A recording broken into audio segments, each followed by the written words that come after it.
The Bentley Continental GT.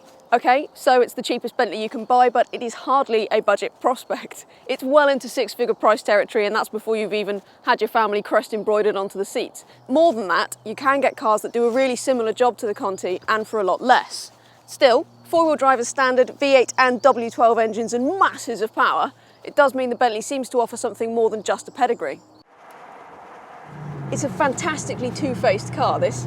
You can hoon down a motorway for hours on end and it's just really relaxing and quiet and peaceful, or you can just drive it around town. It's all really just easy to live with. But if you stick everything in sport and absolutely nail it, it goes bananas. It's just ridiculous. Ride comfort is really quite good for this car in context of what it is. Standard air springs mean it's quite settled over even really poor roads. Just avoid the 21-inch alloys if you want the best ride comfort. Ultimately, the Bentley is a triumph of power over mass. It's a sublime long-distance tourer. It does handle really nicely as well. It is not as precise as something like a 911 because it's much heavier. It doesn't turn in with the same precision. It just doesn't have the same balance. It's too big for that. But it has really lovely granular steering, and the rear bias four-wheel drive system means that it does have a certain something about the way it goes around a corner. Heavy-handed, yes, but it's got so much grip. It's really good fun. As I said, there is a V8 or a W12 engine in the Bentley. They're both turbocharged and frankly both have enormous power output. The W12 is phenomenal in its own right. It's very smooth, very potent, but we would recommend the V8. It's so much lighter that it actually makes the car ride and handle a touch better, and it's cheaper. You're really not going to benefit from the extra power in the W12.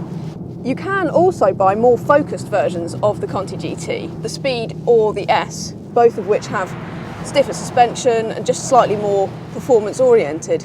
But to be honest, it's still a really heavy car, so we would say you're probably just as well off with the standard versions. It is suitably opulent in here. You do, of course, get high-grade leather seats with 14-way electrically adjustable seats that are superbly comfortable, actually. It all feels just really nice. You get the piano black, stitched leather, it's all very luxurious. You also get this colour touchscreen, which is, to be honest, a little bit old, really, given the car. You would expect it to be more high-tech. The graphics aren't brilliant. Even some of the damping on the switchgear isn't really quite what you'd want of a car of this level. Still, you do get all the other luxuries and comforts that you would want in this car, even though most buyers will obviously want to add 21-inch alloys and massage seats and bespoke colours and all that kind of stuff.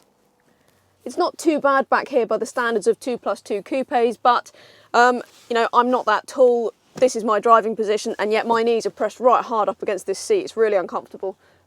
Also, anybody much taller than me is going to have problems with headroom. So, you know, not bad by the standards of such things, but still children or very short adults only. More important for most GT buyers will be the boot, which actually isn't bad at all. It's very deep and access isn't particularly brilliant, but you will certainly get a couple of sets of golf clubs or a couple of big suitcases in there pretty easily. The Conti GT definitely lives up to its name. It really is an outstanding cruiser, but it is also really good fun everywhere else, even around town. There are other rivals out there that both handle better and are better value, so it's not flawless. But if you have got the money and the will to buy something like the Continental, it really isn't going to disappoint.